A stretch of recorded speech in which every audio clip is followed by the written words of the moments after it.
ஓ, அப்போ பீகார் வாக்காளர்களை இங்க சேர்க்கறதுக்கு ட்ரை பண்றாங்களா? இல்ல, பீகார் வெளிமாநில வாக்காளர்களை, பீகார் உள்ளிட்ட வெளிமாநில வாக்காளர்களை வாக்காளர் பட்டியலில் இணைப்பதற்கான நடவடிக்கை எல்லாம் இப்போ பீகார்ல தேர்தல் நடந்தது, அதனால அது தொடர்பான அந்த கேள்வி இருக்கலாம்னு நான் நினைக்கிறேன். அப்படி இல்ல இல்ல, நான் ஒண்ணு கேக்குறேன். நீங்க பீகார்ல வாக்காளர் யாருக்கு கொடுத்திருக்கீங்க? யார் அங்க ஆர்டினரி ரெசிடென்டோ அங்க சாதாரணமாக அவன் வாழ்க்கையை அங்கே நடத்துறவனுக்கு தானே கொடுத்திருக்கீங்க. ஆமா. அப்புறம் அவன் எப்படி தமிழ்நாட்டில் வந்து நான் இங்க சாதாரணமா குடியிருக்கிறேன்னு உன்கிட்ட ஓட்டு கேட்பான்? இல்ல, நிறைய பேர் புலம்பெயர் தொழிலாளர்கள் இருக்காங்க. இல்ல, புலம்பெயர் தொழிலாளர்கள் நிறைய பேர் இருக்காங்க, பெரிய அளவுல இருக்கிறாங்களா சார்? அந்த அளவுக்கு இருக்கிறாங்க. நான் சொல்றேன், ரைட். நீங்க சொல்ற வாதம் அருமையான வாதம் சார். இங்க ஒரு 5 லட்சம் பேர் இருக்கான் சார், மச்சிக்கிறோமே. நம்ம வாக்கையே சேர்க்க முடியல, அவ பீகார்காரங்க வந்து இங்க வந்து வாக்காளர் பட்டியல சேர்த்துருவாங்களா சார்? ஈஸியா ஃபார்ம் ஃபில் பண்ணி நீங்க சொல்ற மாதிரி. இல்ல, ஒரே ஒரு நிமிஷம் தம்பி. பீகாரினுடைய எஸ்ஐஆர் பட்டியலை ஏன் இங்கு நீங்கள் அடையாளமாக காட்ட சொல்லுகிறீர்கள்? அவன் தான் பீகார் பட்டியல சேர்ந்துட்டான்ல, நவம்பர் மாசம் தானே சேர்ந்திருக்கான் தம்பி. போன மாசம் தானே சேர்ந்திருக்காங்க. செப்டம்பர் மாசம் வரைக்கும் அவன் நிரந்தரமா பீகார்ல அவனுக்கு வாக்காளர் அட்டை கொடுக்குறீங்க. சரி, அப்புறம் அவன் எப்படி தமிழ்நாட்டில் நவம்பர் மாசம் வந்து இங்க நிரந்தரமா குடியிருப்பான்? இல்ல புரியுது. ஆனா என்னன்னா, அங்க இருந்து பதிவாயிட்டுனா அங்க பதிவு பண்ணக்கூடாது. உங்க வாதத்தின்படி வரேன். நீங்க அங்க ஒரு வாக்காளர் அட்டைகள் இருந்து காமிக்கணும்னு சொன்னது, பீகார் புலம்பெயர் தொழிலாளர்கள் தமிழகத்தில் பெருவாரியா வசிக்கிறாங்க, இரட்டை பதிவு இருக்கக்கூடாது அப்படின்னு நீங்க கொஞ்சம் காமிக்கணும்னு சொல்றாங்க. இல்ல, இப்ப அதை காமிக்கணும்னு சொல்றாங்கன்னு வச்சுக்கோமே. சரி, இப்ப அதை யார் காமிக்கணும்? நீங்க நானா பீகார்காரனா? பீகார்காரன் தானே காமிக்கணும் சொல்றாங்க. அவர் பீகார்ல வாக்குப்பதிவு வாக்காளர்களை சேர்த்தால் அவர் காமிக்கணும். பீகார்ல உள்ள அப்படி சொல்ல 13வது இது வாசித்து பாருங்க. இந்த நம்ம அடையாள அட்டையை காட்டும் போது 13 பீகார் எஸ்ஐஆர் வாக்குப்பட்டியலில் சேர்ந்திருந்த வாக்குப்பட்டியலை காட்டணும்ங்கிறான். சரி, இதுக்கு என்ன அர்த்தம்?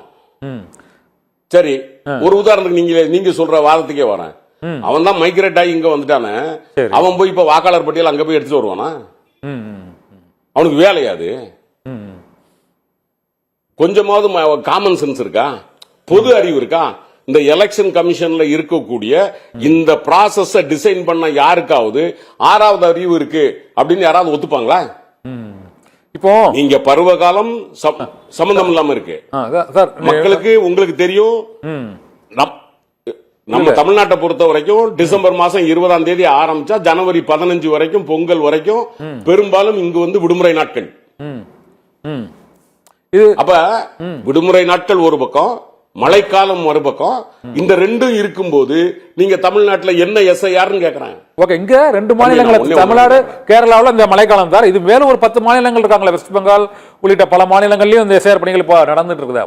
2 யூனியன் பிரதேசம் உள்ளிட்ட 12 மாநிலங்கள் நடத்தக்கூடாதுன்னு நான் சொல்றது. நடத்தக்கூடாதுன்னே சொல்லல, அங்க தேர்தல் இல்ல. ஒண்ணு, நாம் இப்பவும் நம்ம என்ன சொல்றோம், எஸ்ஐஆருக்கு எதிரி அல்ல நாம்.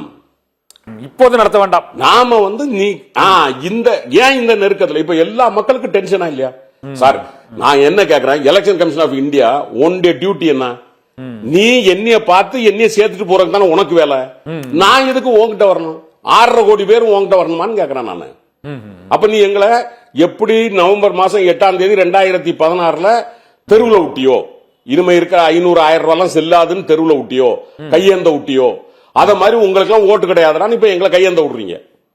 உங்க வேலையே மோடி கவர்மெண்டினுடைய வேலையே என்னவா இருக்குன்னா, ஒரு வருஷத்துக்கு ஒரு ட்ரிப்பாவது நம்ம மக்களை எல்லாம் இந்த மாதிரி கையேந்த விடணும், திராட்ல விடணும், அப்புறம் நம்மள ஒரு டென்ஷன்லயே வச்சுக்கிட்டு இருக்கணும். இதான் உங்க வேலையான்னு கேக்குறேன். இதுக்குதான் உங்களை நாங்க ஒன்றிய அரசுல தூக்கி வச்சோமான்னு கேக்குறேன்.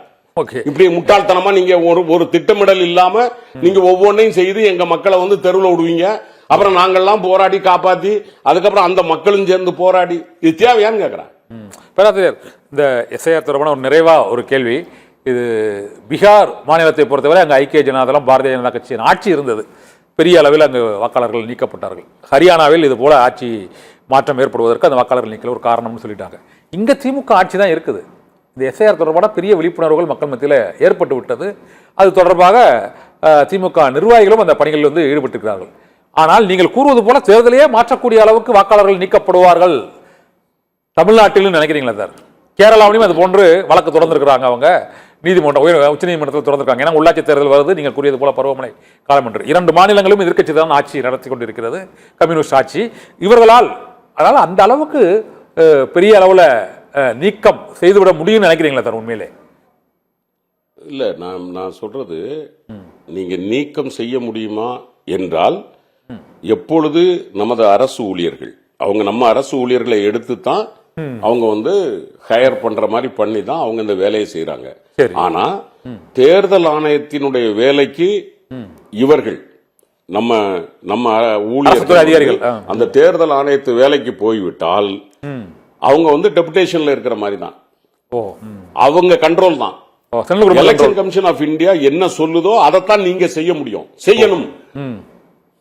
நீங்க அதுல போய் நம்ம அதிகாரிகள் வந்து நியாயம் பேச முடியாது. சார் இவருக்கு 18 வயசு ஆயிட்டு, ஒரு உதாரணத்துக்கு நானே வந்து ஒரு பிஎல்ஓ அப்படின்னு வச்சுக்கோங்களேன், என் வீட்டு பக்கத்திலே ஒருத்தர் இருக்கிறாரு, அவருக்கு 18 வயசு ஆயிட்டுனா நான் சர்டிஃபை பண்ணி நான் போட முடியாது சார். அது அந்த பிஎல்ஓ அதிகாரத்துக்கு உட்பட்டது, அதிகாரத்துக்கு உட்பட்டது. அப்ப சிக்கல் வருதா இல்லையா?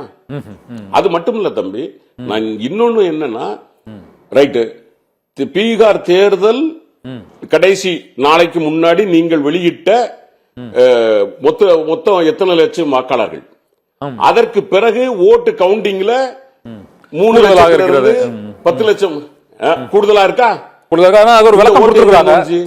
விளக்கம் அது வந்து என்ன கொடுத்திருக்காங்க? வாக்காளர்கள் என்பது வந்து அந்த 7,42,00,000 7,45,00,000 என்ற ஒரு கணக்கு கூடப்பட்டு அதற்கு ஒரு விளக்கமும் வழங்கப்பட்டிருக்கிறது. ஓகே, அந்த சர்ச்சைகள் நம்ம செல்ல வேண்டாம். அது தொடர்பான புகாரும் அளிக்கப்பட்டிருக்கிறது இந்த எஸ்ஐஆர் தொடர்பாக. எங்களோட சொல்றது அந்த மாதிரி வந்து நான் சொல்றது, இந்த நேரத்தில் அவர்கள் கொண்டு வந்திருப்பது மட்டுமல்ல, தேர்தல் நேரத்தில் எல்லா மக்களுக்குமான இந்த ஒரு மன உளைச்சல் தேவையா என்பதுதான் கேள்வி. அவங்களுக்கு ஃப்ரீ டைம் கொடுங்க. ஓகே, அதுதான் நம்ம சொல்றது. ஓகே, எல்லாத்துலயும் ஆதாரம் இணைச்சிங்கல்ல. ஆமா, இப்ப ஆதார் வேண்டாங்கறாங்க சார். பேங்க்ல சேர்த்திருக்கீங்க, இன்கம் டாக்ஸ்ல நான் ஏன் பேன் கார்டை சேர்க்கலன்னா 10,000 ரூபாய் ஃபைன் நீங்க சொன்னீங்கல்ல. ஆல் த வெல்ஃபேர் ஸ்கீம்ஸ் ஆதாரம் சேர்த்தீங்கல்ல, சிம்பிளா இந்த ஆதாரம் சேர்த்துட்டு போங்கங்கறாங்க. ஓகே, அப்போ நீங்க திருட்டுத்தனம் பண்றீங்க. பிஜேபிக்காக தேர்தல் ஆணையம் திருட்டுத்தனம் பண்ணுகிறது அப்படி நாங்க சொல்றதுல நியாயம் இருக்கா இல்லையா? ஓகே, உங்களுடைய விமர்சனங்களுக்கு வந்து மக்கள் இந்த 2026 தேர்தலில் தீர்ப்பு அளிப்பார்கள். உச்சநீதிமன்றமும் இது குறித்து வழக்குகளை விசாரித்துக் கொண்டிருக்கிறது. மக்கள் தீர்ப்பு மற்றும் உச்சநீதிமன்றத்தின் உத்தரவுகள் என்னவாக இருக்கும் என்பதை பார்ப்போம். திட்டங்களும் சட்டங்களும் மக்களுக்காக என்பதை இந்த இருவரும், உச்சநீதிமன்றமும் தேர்தல் ஆணையம் முடிவெடுக்க வேண்டும் என்பதுதான் அனைவரின் விருப்பமாகவும் இருக்கிறது. அனைத்து வாக்காளர்களும் வாக்காளர் பட்டியலில் இடம்பெற வேண்டும் என்ற விருப்பத்தை அனைவரும் பூர்த்தி செய்வார்கள் என்று எதிர்பார்த்து இந்த விவாதத்தை தோடு நிறைவு செய்து கொள்வோம். நன்றி சார்.